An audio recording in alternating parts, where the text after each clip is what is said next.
嚟飲水。好，咁大家好。啊，呢個係人民力量啊，佔中後援會嘅街站係嘛？歡迎大家嚟到呢一度。我哋每晚8點到10點鐘咧，都會有呢一個街站喺呢一度同大家講下我哋嘅政治理念，講下我哋對於而家學生本土學生民主運動，我哋點樣支持佢，好唔好？好啊！頭先阿大嚿講得好啊，政治就係將不可能變成可能嘅藝術。嗱，我哋講下自己即係曾經做過啲咩啊？不如嚇，你記唔記得喺好耐之前，其實都唔係好耐之前啫，幾年前啊，代過6000蚊㗎，有冇人代過？係咪個個都代過6000蚊㗎？係嘛？代過6000蚊啊，好開心啊！代過6000蚊啊！笑住答你。笑住啊！笑住答代6000蚊啊！6000蚊派，政府派6000蚊之前咧，冇人諗過政府係會派錢嘅，話俾你聽。就係當其時咧，有好多嘅即係進步民主派嘅議員咧，就係努力大聲喺政府裏面就猛咁嗌佢派6000蚊，即係疏解我哋嘅燃眉之急咁樣。開唔開心啊？派咗6000蚊，梗係開心啦！你唔好以為只要6000蚊幫得幾多啊？對你唔多嘅時候，對某啲人可能6000蚊就真係救命都靠呢6000蚊嘅。所以人民力量繼續派完6000蚊之後咧，就猛咁嗌呢個政府要派1萬蚊咁樣，回水1萬啊嘛！我哋嗰個嘅口號就係話回水1萬。咁政府就唔派，我哋要留翻啲錢，我嚟做教育啊，留翻啲錢咧，我嚟俾老人家啊，留翻啲錢咧，我嚟做呢樣做嗰樣啊。但其實從來就冇做呢啲嘢嘅，就係只不過係用呢個藉口咧，唔派嗰1萬蚊嘅啫。所以人民力量繼續嗌咧，就嗌政府要回水1萬，好唔好？好！你唔好以為政府冇錢喎，政府其實一樣派錢嘅，但係佢係透過派差，即係褪翻啲差餉俾你啊咁。但係唔係個個都有樓噶嘛，有樓先可以褪翻差餉啫。派俾阿李嘉誠啊，派俾嗰啲有錢佬啊，退翻啲差餉俾佢咧，退好多錢嘅，退10萬、8萬啊，幾十萬啊咁，成100萬咁樣退俾嗰啲差餉嗰啲人士嘅，一樣係派錢嚟嘅。我話俾你聽，你唔好以為政府話唔好派錢，我哋退差餉咪得咯咁。其實派錢先係最公道嘅，人李嘉誠又派1萬，你又派1萬，個個都1萬，咁咪最公道。如果李嘉誠認為佢1萬蚊唔使攞嘅，佢可以捐翻出嚟啦，係咪啊？去翻個李嘉誠慈善基金咁咪得咯，咁係咪？呢個就係將不可能變做可能嘅政治藝術啊！大家記住啊！好，睇下今日呢8個字係咩字先？黑夜之神，越幫越強。有啲人以為咧，我寫呢啲係寫嗰啲核突嘢啊咁樣啊嚇，你唔好心邪，我唔係講啲核突嘢。大家知唔知琴晚喺呢度發生過一件事啊？大家喺度啊，有冇人琴晚喺現場啊？舉手嚟睇下。琴晚半夜有冇人喺現場啊？舉手嚟睇下。哇，好嘢呢啲，全部都黑夜之神，你有俾啲掌聲啲黑夜之神，好嘢，多謝你哋。我哋旺角之所以仲有今日，除咗係同學仔嘅努力之外，亦都係呢啲黑夜之神喺度頂住，係咪？我哋多謝你哋黑夜之神喺度幫我哋頂住。嗱，尋晚黑咧，我自己都喺現場嘅，就喺前邊嗰個位啊，呢個匯豐銀行嗰個位。我啱啱就喺2次事故嘅中間，我就喺嗰個十字路口嗰度出現啊。咁我睇下咩事啊？咁咧有一啲講法咧，我係一定要係回應咗先嘅。警察講嘅任何嘢，大家都要好小心，好小心，因為警察係好容易會抹黑市民嘅，係咪啊？係。警察係會打壓啲示威者嘅，係咪啊？係。所以4點鐘許 Sir 講嘅嘢，大家一定要好小心咁樣分辨。當許 Sir 話最衰係你哋啲市民，如果唔係你啲市民挑釁我哋先，我哋係唔會喐你哋嘅。呢個講法，我哋一定要好小心，好小心。除非你係親眼見到係市民挑釁警方先，否則你千祈唔好信許 Sir 講乜你就信乜，知唔知啊？明唔明白啊？阿許 Sir 講嘅嘢係代表警方講嘅，大佬。許 Sir 講嘅嘢係代表政府講嘅，大佬。許 Sir 講嘅嘢代表梁振英講嘅，大佬。除非你係親眼見到有一個示威者喺度挑釁啲警察，影相閃啲警察，鬧警察，跟住警察先至喐佢，其實都唔應該喐佢。我話俾你聽。係啊。我而家同你講道理，我教你點樣諗啊。許 Sir 講嗰啲嘢，當下4點鐘許 Sir 佢話係有示威者挑釁警方，所以警方就執佢出嚟。打佢，打爛佢眼鏡，打到佢爆光，呢個講法係錯誤嘅，係咪？係。因為如果有示威者係挑釁警方，警方可以拉佢，好啊，唔可以打佢，係咪啊？係。你咪拉佢咯，你可以用法律。嗱，早幾日嗰啲咁嘅嗰啲議員咪話，你哋啲市民喺度佔領條馬路，真係破壞個法治啊！係咪差佬自己破壞個法治先啊？係咪差佬自己破壞個法治啊？係。你警察係有法例規定你點樣使用你嘅暴力嘅。如果你認為嗰個示威人士攞個相機出嚟，開住個燈影你相，你覺得佢係冒犯咗你，你覺得佢係犯咗邊一條嘅法律，你可以按照嗰條法律去拉呢個示威者，啱唔啱？啱。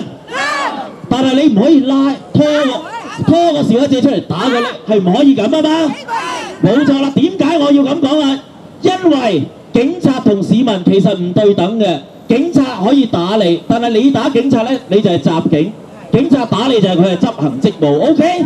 同埋警察有槍，你又冇槍；警察有警棍，你又得把遮啫；警察有胡椒噴霧，你又可能淨係食通心粉嘅時候落胡椒粉嘅啫，係嘛？所以警察同市民係唔對等嘅，我哋佢係有武力，佢係有武器，佢係可以有法律賦予佢使用暴力嘅權利嘅，明唔明白啊？各位市民，我哋一定要慎思明辨呢啲嘢啊！我哋唔好即係誤信咗啊！4點鐘許 Sir， 我哋好容易就係會咁樣諗嘢嘅，我哋好容易就會話，如果啲示威者唔挑釁啲警察，啲警察咪唔會打你啲示威者咯。我哋好容易去呢個位嘅，所以我今日上嚟必須一定要講一講呢樣嘢先。我唔係話啲示威者可以隨便挑釁警方，我冇咁講。我冇認為啲示威者可以求其見到警方講粗口鬧佢啦，問候佢老母啦咁，我冇咁認為係咁樣啱，我冇認為咁。但係我認為，若然個示威者真係做咗呢啲嘢嘅時候，個警察應該係按照警務條例賦予佢嘅權力，係拘捕佢、拉佢、合法地拉佢，係咪啊？你明唔明啊？係咪講得好有道理啊？你可以咁做，你唔可以濫用私刑。你唔可以見到個示威者，你影我相啊，我就拉你出嚟打柒你先咁樣。綠色個特就係之前嗰個魔警啦，琴晚啲警察都係咁樣做㗎，咁樣係唔啱㗎，咁樣係唔妥當㗎，係咪啊？係啊。所以各位市民，呢一個係一定要記住嘅。當然，你話如果我哋咁樣同啲警察嚟到對着幹咁樣，係咪好蝕底咧？係好蝕底，呢個亦都係我嘅諗法。亦都係人民力量嘅諗法，亦都係佔中後援會嘅諗法。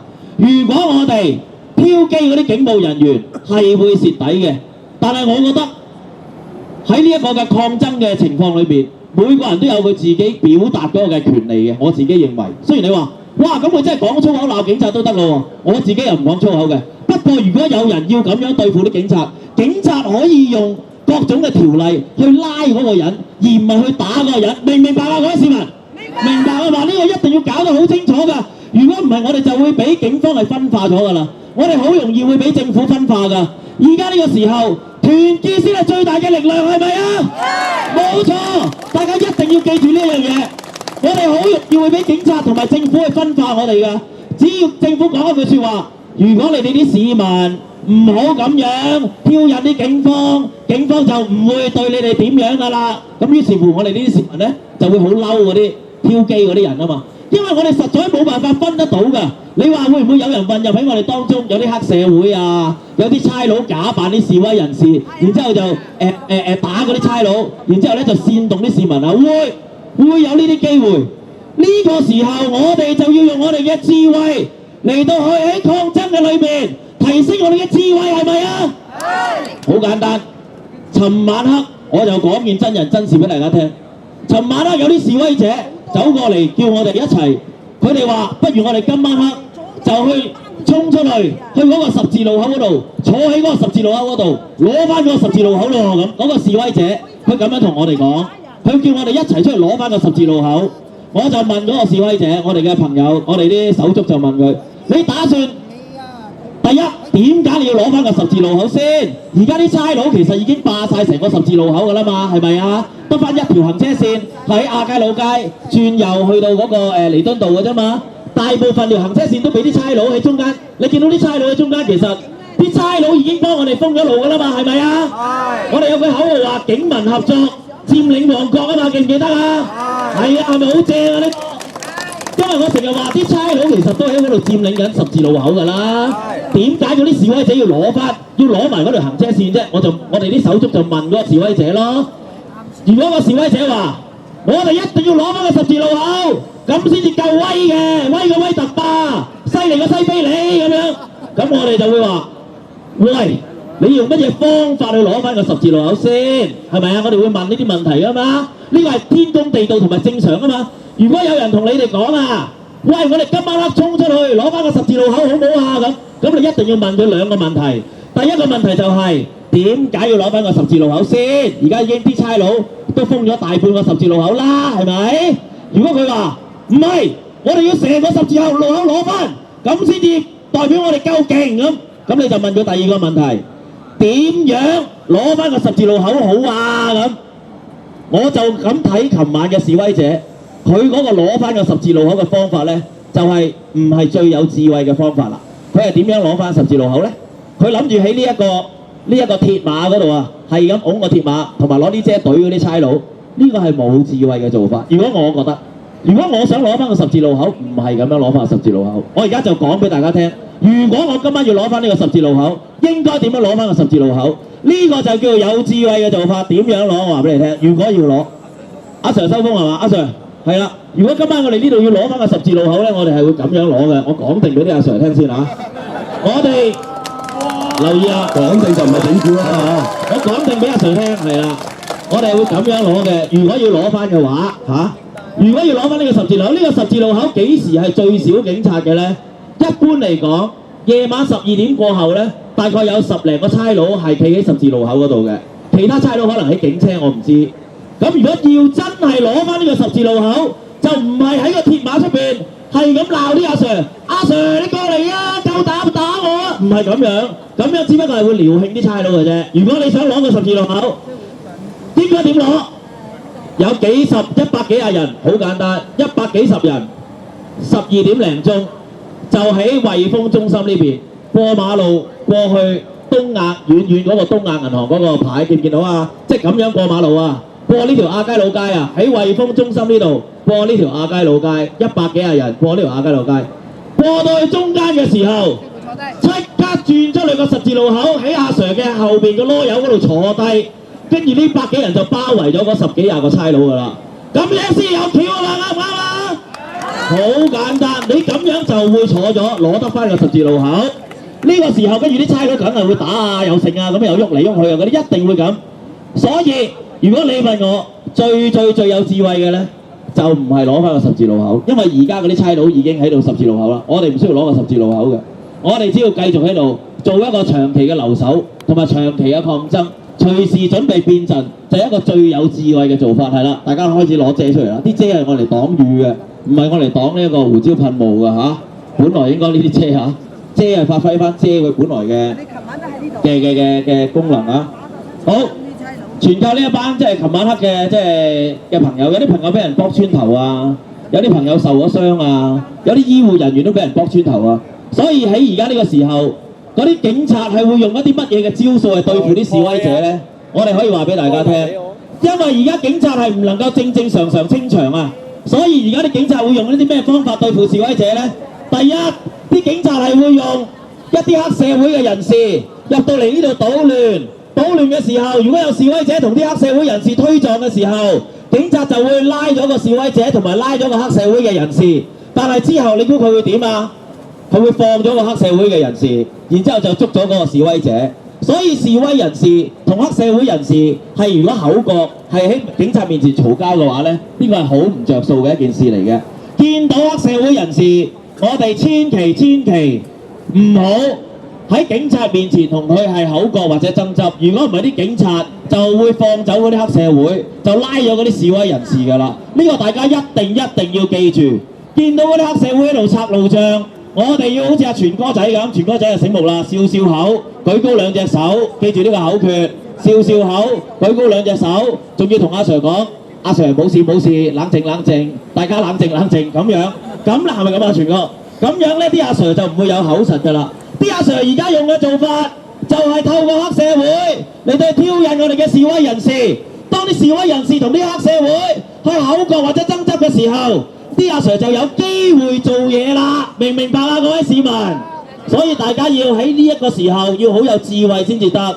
我哋成日話，即係我哋成日笑啊戴耀廷教授，成日愛與和平真係好鬼老土嘅。原來我哋而家發現呢，都唔係太老土，因為喺呢個時候呢，有陣時真係要有愛與和平，或者我就唔會用愛與和平啦，我就會用醒目仔。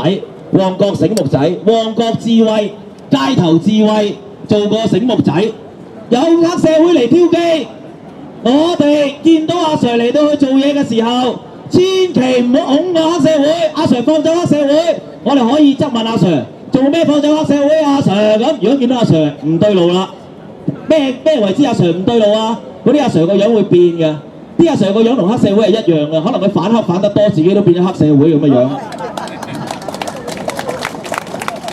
又或者可能嗰啲阿 Sir 自己之前係做臥底做得多，佢忘記咗自己原來係警察唔係黑社會，係嘛？睇戲睇得多啦，拉炳哥以為自己黑社會咁樣，所以嗰啲阿 Sir 個樣你開始見到嗰啲阿 Sir 一變咗黑社會，好鬼兇狠咁樣，要出嚟好似想喐你咁咧，你就要醒目啦，你就要褪翻後舉高手啊，就咁就笑笑口舉高手。阿 Sir 冇嘢啊，阿 Sir 我頭先我就係想問下你，點解你唔拉個黑社會嘅啫？唔好意思啊，阿 Sir 啊咁就冇事。如果唔係阿 Sir 就會執你翻差館，仲會揼多你幾嘢，先至決定告唔告你，你蝕晒底㗎啦。所以呢個係我哋喺呢一個月以嚟，喺呢個抗爭現場一個月以嚟經驗到翻嚟嘅經驗嚟嘅嚇。警察係咪好暴力啊？係。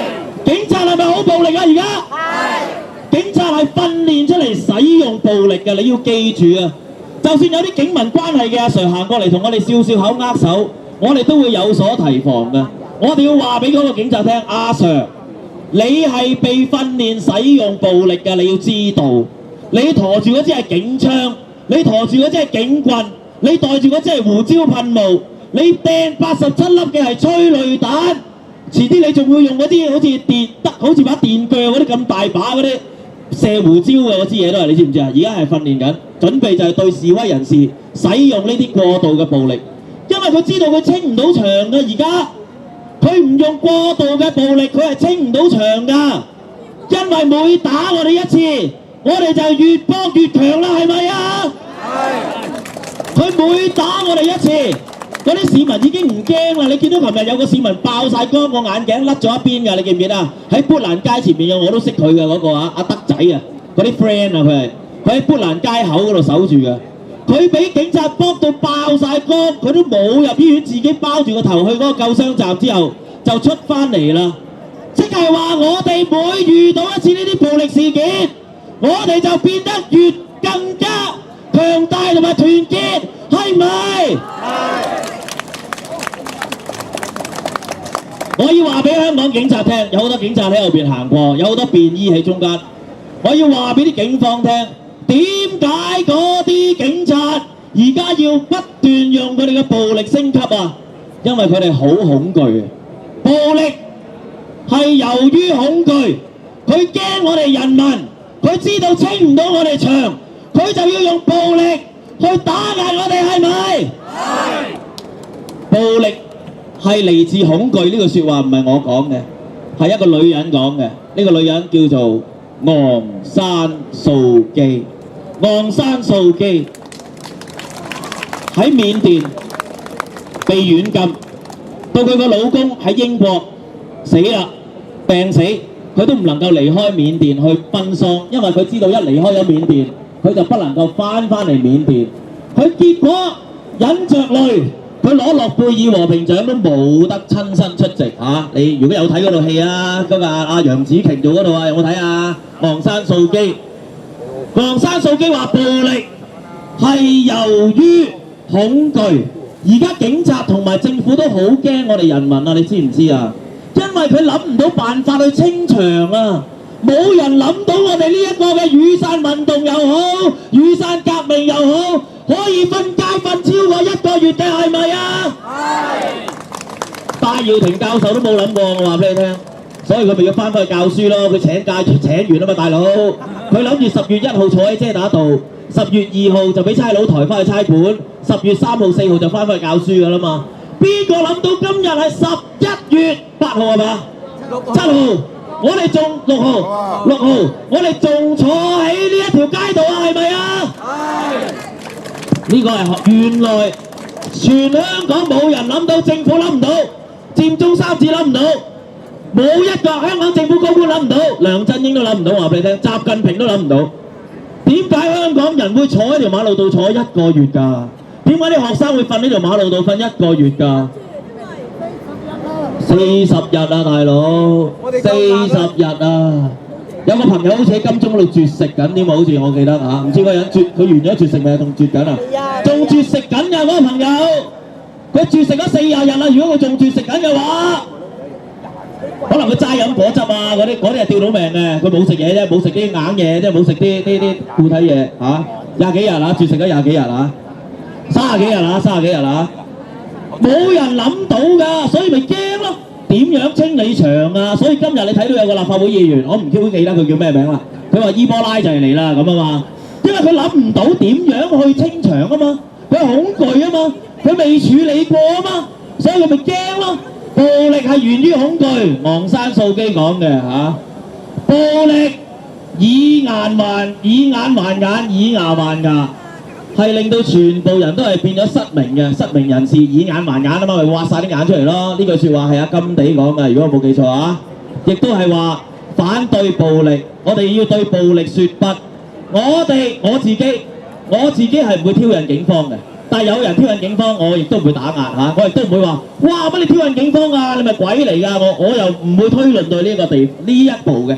有人佢中意係挑釁警方，或者有人佢中意見到警察鬧佢兩句，呢個都係人之常情。如果你問我係咪？人非草木係咪？但係我自己唔會，我自己見到警察，我會同警察講：阿 Sir 或者 Madam， 而家我哋爭取嘅叫公民提名啊，你知唔知阿 Sir？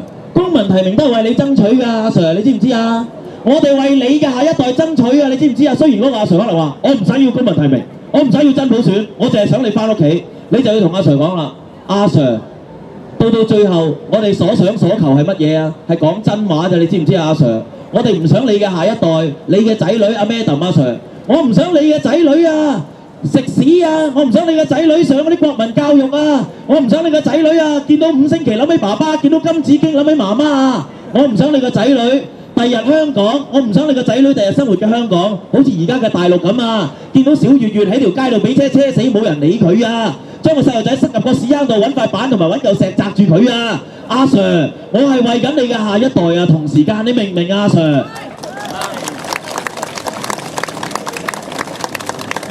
暴力只係會衍生暴力。我對啲阿 Sir， 我雖然唔會辱罵佢，我唔會講粗口問候佢娘親，我雖然唔會咁做，但係我依然對嗰啲黑警我係好憤怒嘅。